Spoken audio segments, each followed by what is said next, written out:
So this next presentation is about a unique trip that took place in Quetico Park.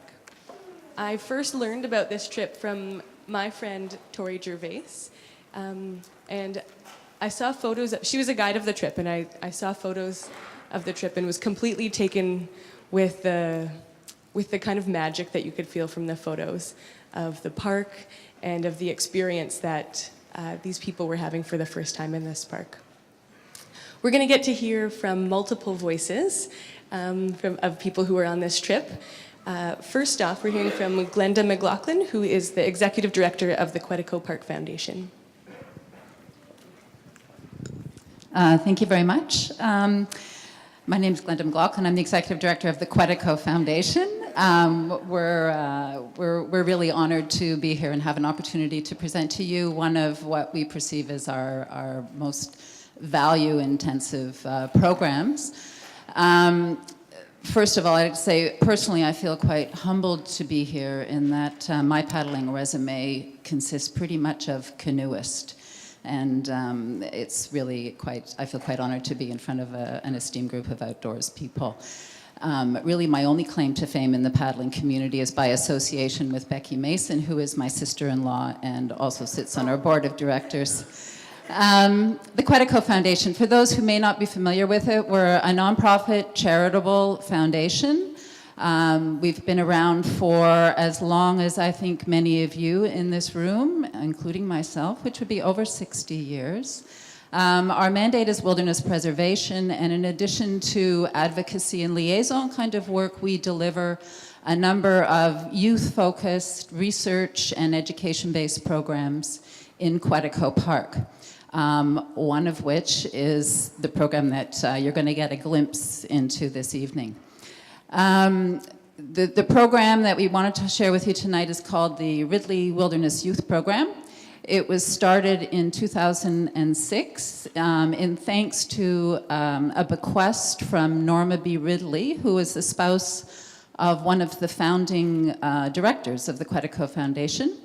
And the program is geared towards, and is designed and geared towards high potential, a little bit different than what we've been hearing about in the last couple of presentations, but it's geared towards high potential, new Canadian youth from diverse cultural backgrounds whose context for wilderness is not necessarily consistent with the Canadian wilderness that we all love and experience and enjoy. The program, to deliver this program, we have partnered with another nonprofit charitable organization in Toronto called Trinity Theatre, and they deliver sort of diversity, inclusion, leadership development programs in high schools across the country. And so we work with them in selecting students to participate in our program who are perceived to be potential leaders in the future, and our peer leaders have been and continue to be, in some cases, peer leaders in our schools.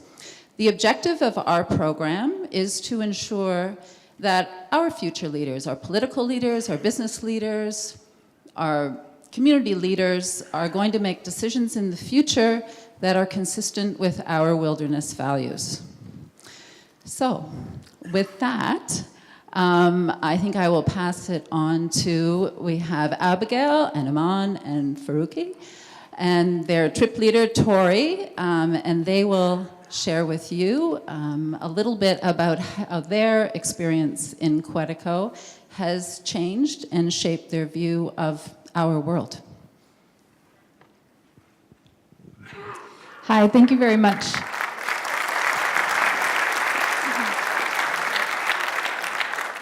Very excited to be here tonight. My first time here was last year, and I was just overwhelmed by the sense of community in the room. And I thought immediately that it would be great to highlight this program and let you know about it. I've been the lucky lead guide on these trips for the last few years, and as an amateur photographer, I've also delegated myself as the trip photographer. So what you'll see on the screen is just a selection of photos from these last 3 trips. Mostly I'd like for you to hear from the participants themselves, but I have such a love for Quetico that I wanted to share a little bit of background about how I got to be in this role. I developed a love for canoeing very early on, learning from my parents as a young kid, and spent many years as a Girl Guide. If my memory is correct, I think there's only been one summer in my lifetime when I haven't been on a canoe trip. This passion I have for it allows me to feel connected to part of my ancestry. My mother is Maliseet First Nation from New Brunswick, and my father's family has been in Canada for many hundreds of years, or a few hundred years anyway. So it allows me to feel that connection. Back in university, I thought a career with parks was my future, and I was able to land a summer job with Quetico Park. I was to be part of the portage crew and got to spend 3 months paddling as much of the park as possible. It was an amazing summer, and I just fell in love with the place. That experience continues to resonate with me to this day. It was an experience like all amazing canoe trip experiences, challenging me physically, emotionally, and fulfilling me spiritually. It was the first time I experienced the freedom of a wilderness so pristine that we could just dip our cups into the water and drink right out of the lakes. Over the years, I've dragged a few friends from Toronto all the way up to Quetico for long trips, including just last summer when I insisted my partner of the last few years join me on the trip. Like Jeff mentioned, I needed to make sure that he was the one, and we ended up happy to report we left that trip engaged to be married. So he's here at the symposium this year for the first time. As for my career, I ended up completing my outdoor education teaching degree next door to Quetico at Lakehead University and turned down a career in the Park Service to focus my energy on facilitating outdoor experiences for the most urban of youth in downtown Toronto. I've always loved sharing my passion for canoeing with others. I've guided many friends on their first canoe trips, but I've especially loved guiding youth. Witnessing their transformations as they grow to feel comfortable in the wild darkness, discovering a strength and sense of community they've not known before, their awe at the billions of stars they've never seen, and their faces when I describe to them what the small trowel with the toilet kit is for. This trip has never been more true than with this program. The participants, like Glenda said, are chosen based on 2 deliberate factors: the ways they demonstrate exceptional leadership skills, and also that they are new Canadians. The goal to foster a love for wilderness through a backcountry trip in Quetico in the hopes that one day, when these amazing people are in leadership positions, they will influence policy and actions that will conserve wild places for years to come. On a personal note, I feel as though I'm carrying on a great tradition of sharing my Indigenous knowledge of the land and how to travel it with the newest of Canadian arrivals. These students have already shown extraordinary courage and grace, opting to push themselves far beyond their comfort levels. Some of them can barely swim, and rising to the occasion in the most authentic and meaningful of ways. On this trip, they not only spend a week paddling, but also have the chance to meet with the mayor of the local community, Adakokin, and tour local businesses to get a glimpse of small-town Canada. So, after attending the symposium last year for the first time, I thought it was worth sharing their story. Thankfully, they agreed to join us here today, and thank you to Alex for including us. I do think it's them you should really hear from. So, without any further ado, from a selection from the last 3 years, we have Abigail, Aman, and Mohammed.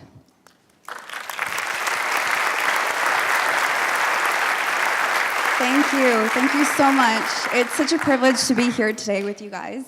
My name is Abigail Lallman, and I'm currently a student at McMaster in Hamilton, and I live in Mississauga.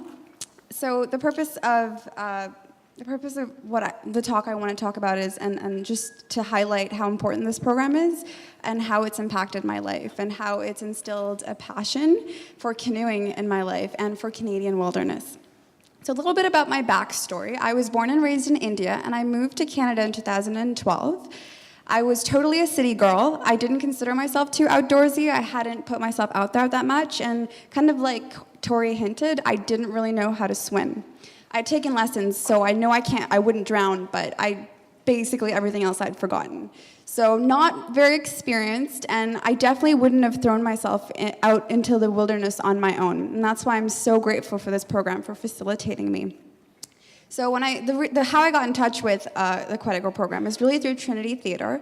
I went to high school where they were spearheading a peer mentorship program, and they really just took me in, taught me how to be a leader, and hired me for one of their summer leadership camps.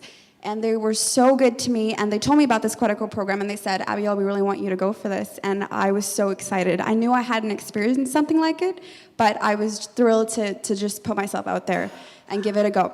So from there, obviously, I hadn't canoed before, and so they facilitated a basic canoeing certification, sort of a training day for me and some of my trip mates.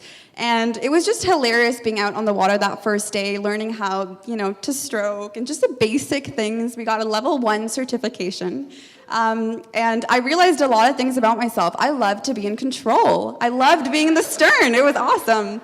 The hint about make sure you take your partner out on a canoe before you marry them, I totally vouch for that. I learned a lot about myself, and I know I'll learn a lot about the future man I marry. But yeah, so after we got our certification, off we went. We went to Quetico first, and we spent 2 days there. It was so crazy going there. It was about a 23-hour bus ride. We all bonded with each other over the trip of the bus trip, and then when we got there, it was like being in a different land. We didn't see anyone like us, and people stared, and it was funny. It was a learning experience for all of us, but I was just so excited to begin the canoe trip and get on the water. So 2 days later, we got on the water, and it was just, we were learning everything from scratch. I'm very grateful for Torie. She was such an excellent tour guide, trip guide. She's very patient with us, all of us city kids going on the water for the first time in the total wilderness. I want to recall some of my fond memories from the trip. I loved navigating the beaver dams. I don't know what about it. It was so fun, just climbing over them and getting to the other side, hauling the canoe over them. I loved the meandering water paths, just kind of navigating, crossbow, draw. That was just, I loved it. It was so much fun for me. I loved when we stargazed. We were under a clear night sky with beautiful stars, and it was just, we were so immersed, fully immersed in nature, and I'd never been fully immersed like that before. The food tasted glorious. I'm not a peanut butter and jelly person, but it tasted like the best thing ever when we were out on trip. Everything we ate was just, it was amazing. And it made me very grateful for food. But the trip was not without its challenges. Obviously, keeping in mind, a bunch of city dwellers, we've never really been out on the water before. And we had to deal with some challenges going on. Every portage felt like it was just, we were climbing mountains. I remember a 900-meter portage that I did. It was the second portage I have ever done. I don't know if that's a long length for you guys, but for me, it felt like it would never end. And we were going up a hill, and it was steep, and I kept kind of boinking the canoe top against the ground ahead of me, and I couldn't see where I was going. And I remember just having almost a meltdown mid-portage, and my partner was actually Faruqi. And he was hilarious. We were having a counseling session right in the middle of the portage. He was like, Abigail, you can do it. Willpower. You've got this. And I was like, I don't know. And it was just hilarious. But he helped me through it. And I was so proud of myself once that portage was done. Overall, there was just so many things we had to learn. There was conflicts on the way. We couldn't really bury our noses in technology or, hide away behind our phones. We had to deal with them. I remember one of the silliest arguments I had on the trip was with that day's partner, the guy who was with me that day, and we were trying to collect firewood. So we're trying to cut a log or saw a log, and he's a black belt taekwondo guy, and so he just insisted on kicking it. And I was like, no, we need to saw through this. And so we just went back and forth. It was hilarious, but we worked it out, and we got the firewood. Obviously, like Torie hinted again, learning how to crop in the woods, that's a thing, you know what I mean? And we'd never done it before. So that was a hilarious experience going through that. I think half of us needed a few days and a lot of fiber for our systems to cooperate. Eventually, they did. So there was a lot of things we had to navigate, and at the end of it, it was just such an incredible learning experience. We felt so much stronger coming out of it. We felt so much capable of putting ourselves in a position where we don't know what's going on and learning how to deal with it. And at the end of the trip, I remember we had, I think, a few minutes of quiet time, and Torie encouraged us to go away, hide off somewhere in the nature, and we were in this beautiful, I don't even know what it was, but it was looking out into just the open lake, and it was so gorgeous. And she said, go take some time, think about, your trip. We're gonna head to shore soon. And I did, and I was thinking to myself, this was a once-in-a-lifetime opportunity. I'm so lucky to be here and go on this. Someone like me, not coming from a background that is anywhere near knowing how to canoe and, being in wilderness. And so I was just so grateful. for that experience. I do want to highlight just how impactful it was for this program was for new Canadians by a story and illustration. A few months later, or maybe a year later, I went to a camp and they offered canoeing as an activity. Immediately, I thought, I need to go. So I had a friend, and she's from Saskatchewan. And I was like, hey, listen, you really have to come with me. Their canoeing is available here. I really want to go. And she just looked at me like what? And I was like, oh yeah, like canoeing, if you don't know how to canoe, I'll teach you. And she was like, you can canoe? And it was just classic culture shock or culture clash. She knew my background, and I guess I didn't understand, someone from Saskatchewan, native born, she lived and breathed canoeing. It's all she did, and she grew up with it. And she didn't really understand how I knew how to canoe, because I was from India, and totally city girl type. And so it was so amazing. I explained to her, listen, you're right. I wouldn't have known, but I went on this amazing program, and I learned how to canoe, and now I love it. And you really have to come with me. So we ended up going, and we shared this amazing experience on the water that day.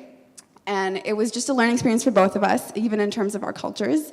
And it was just, I'm so grateful for that. The main thing that I really want to just thank the Quetico program for is the opportunity to be able to see what you guys see the beauty of Canada, see the beauty of canoeing. I got to walk a week in your shoes when it comes to canoeing, and I loved it. And it's something that I want to recreate, I want to reproduce as I go on in life. I want to get back on the water someday, go canoeing, take my friends, take my family. I really want to share that experience with them because it was so impactful for me. I'm so happy that I can be here today to celebrate canoeing and Canadian wilderness with you guys. Thank you so much for having me. I'm going to pass it on to my friend Aman.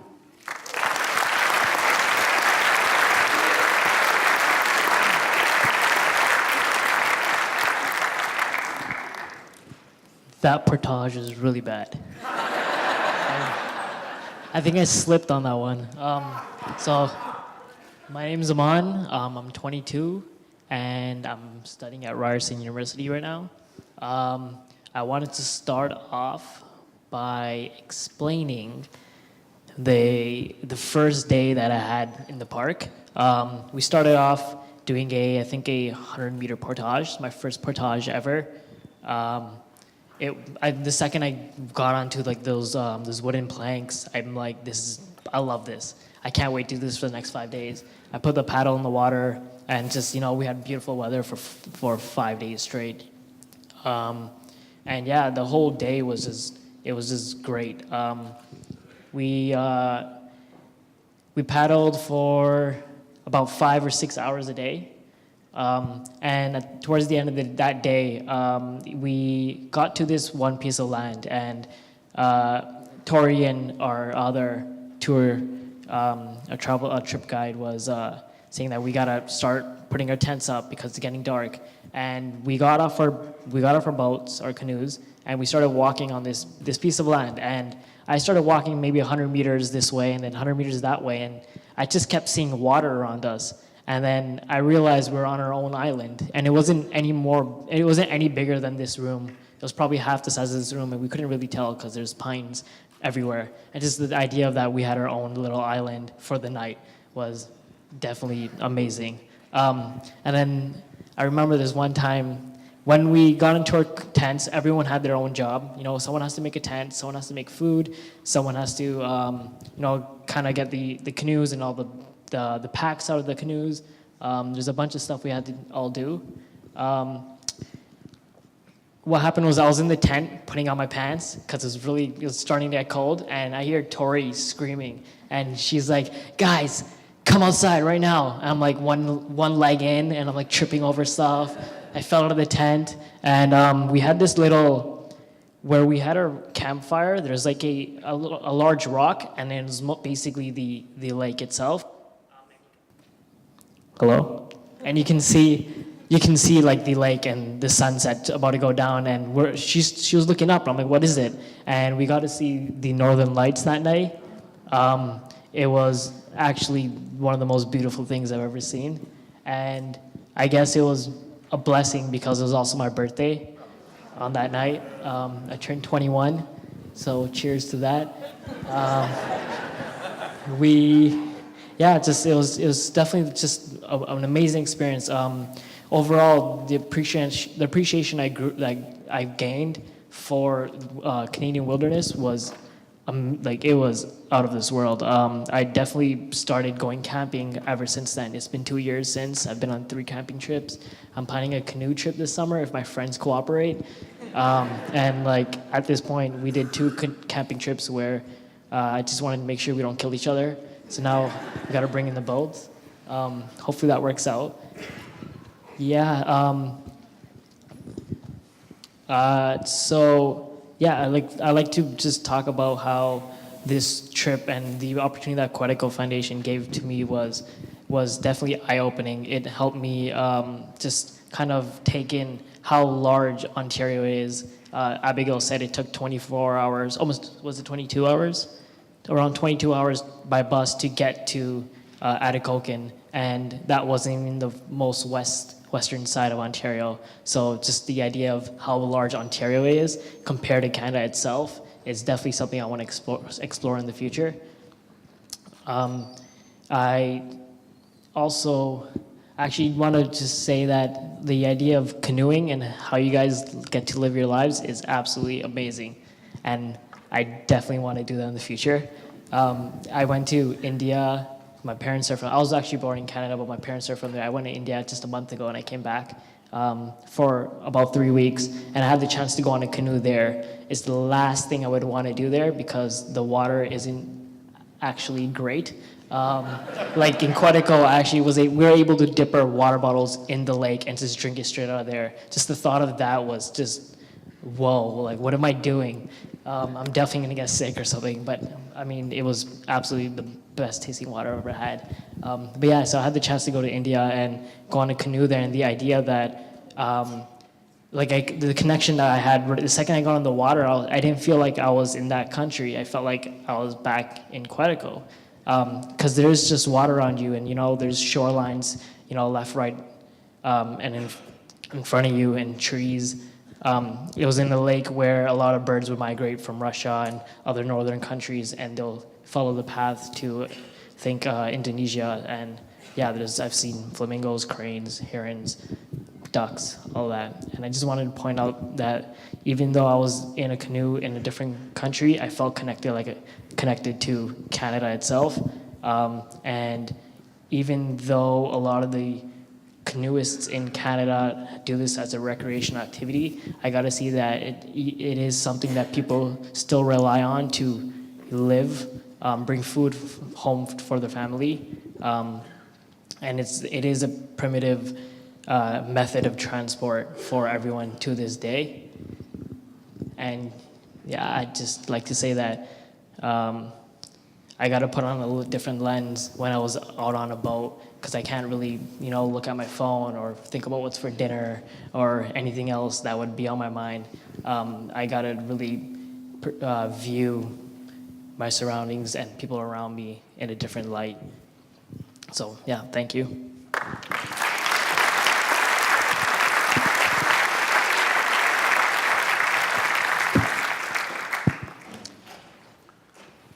Hi, my name is Mohammed. I was actually born in Pakistan, and I came here when I was in grade 3. I had never tried canoeing or camping till actually the summer of 2014. I had just graduated from high school. I was going to start university in 2 months, and I was actually a peer mentor at Trinity Theatre. So when the opportunity came up to go on a camping canoeing trip for 4 to 5 days, I was, you know what, let's try it, something new. I've never done it before, and let's get that out of the way before I start university. It was an unreal experience, and I would just like to go ahead and thank Glenda, wherever she is, and the Quetico Foundation for their continuous partnership and support for this program. I can go ahead and describe the beauty of Quetico Park, but I don't think my words will do any justice. The pictures speak for themselves. Now, there are a couple of things that I want to talk about during that trip that I experienced. One was where I actually got a leech stuck on my foot. I didn't know what it was. For a good hour, I just looked at it and I thought, what's that thing? I kept poking at it with my other foot. It was squishy, and I'm like, why isn't it coming off? Then I paddled up to Torie and Shane, who are our trip guides, and tell them, is that a leech, and how do I take it off? So I got off my canoe, and they had to burn it off. It's not very fun. I said a couple bad words. Another experience that I remember was on my very first trip when I was in the canoe with Abigail right here. We were minding our own business, just paddling along, but we didn't realize that there was a beaver very close to it. Obviously, we got way too close for its comfort zone, and he went underwater and just smacked his tail on the water. We almost tipped. So another very fun experience.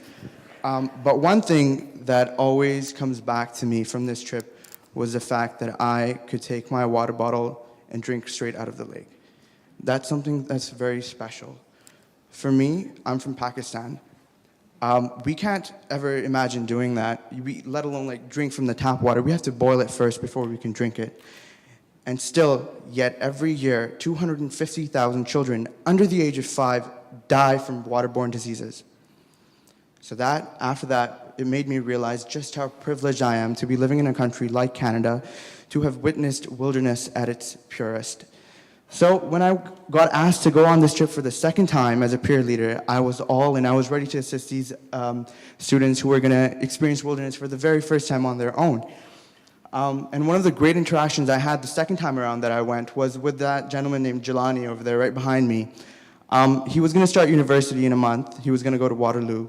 We were just paddling up on a day. It was really sunny, very calm waters, and we were far ahead, away from the crowd. We were paddling on our own, and just naturally, we just started talking about university. I had been in university for 2 years at that point in my life, and he was just about to start. And we had this conversation about what he could expect when he went to university, you know, what were some of the challenges that he was going to face, what it was going to be like living on his own. These are important conversations for us to have generally in society on a daily basis, but we don't usually get the platform to do so. But when I was in that canoe, it felt like I had all the time in the world to talk about that, to have these discussions that are very important. And it's not only just on the canoe that we have these great discussions, it's also off the canoe. Just this past winter, I was actually working at Hudson's Bay, the retail company, when a mom and a daughter came up to me. We started talking, and she told me she's actually Aboriginal Canadian. So I asked her, where are you folks from? And she said, we're actually from Thunder Bay. And I'm like, that's pretty cool. I've been to Thunder Bay. I've actually been to a little community nearby called Atacoking, and I went to Quetico Park for a camping trip. She's like, cool, we're buying these clothes for our relatives in Atacoking. So just in that instance, I realized this person who was a complete stranger a few minutes ago was now a friend of mine, where we were reminiscing about our memories from Atacoking.